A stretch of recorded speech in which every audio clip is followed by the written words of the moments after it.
nagre-ribbon doon.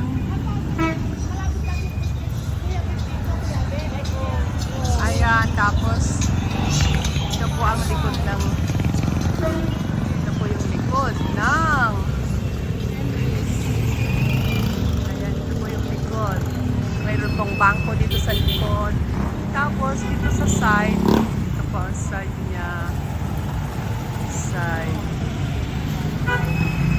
Tapos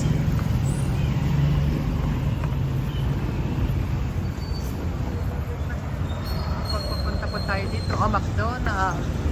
Kayo te, McDonald's.